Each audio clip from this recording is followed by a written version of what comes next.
बीड मध्ये पकडले बनावट आरटीओ अधिकारी असल्याचे सांगून करत होते वाहनधारकांची आर्थिक लूट। बीड शहराच्या बाहेरून जाणाऱ्या धुळे सोलापूर महामार्गावर बनावट आरटीओ कडून वाहनधारकांची आर्थिक लूट केली जात होती।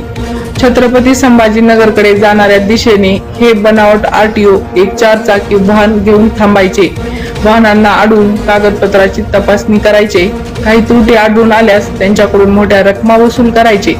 याबाबतची माहिती बीड येथील आरटीओ अधिकाऱ्यांना आज दुपारी मिळाल्यानंतर त्यांनी तात्काळ तिथे पोहोचून 2 लोकांना ताब्यात घेतलं। 4 चाकी गाडीला आरटीओचे स्टिकर आणि लाल दिवा लावलेला तसेच ठाणे विभागातील आरटीओच्या एका गाडीचा नंबर टाकल्याचे आढळून आलं आहे। यामध्ये मुंबई येथील अजय गाडगे आणि दिनेश धनसर नामक व्यक्तींना ताब्यात घेत त्यांच्यावर आरटीओ अधिकारी गणेश विघ्ने यांच्या फिर्यादीवरून बीड येथील ग्रामीण पोलीस ठाण्यात गुन्हा दाखल करण्यात आला आहे। या दोघांकडून आरटीओच्या गाडीसारखी दिसणारी 4 चाकी गाडी, 2 मोबाईल आणि 43,000 रुपये रोख रक्कम जप्त करण्यात आली आहे। या कारवाई दरम्यान पोलीस अधीक्षक नवनीत कावत यांनी देखील या प्रकरणाची संपूर्ण माहिती घेतली आहे।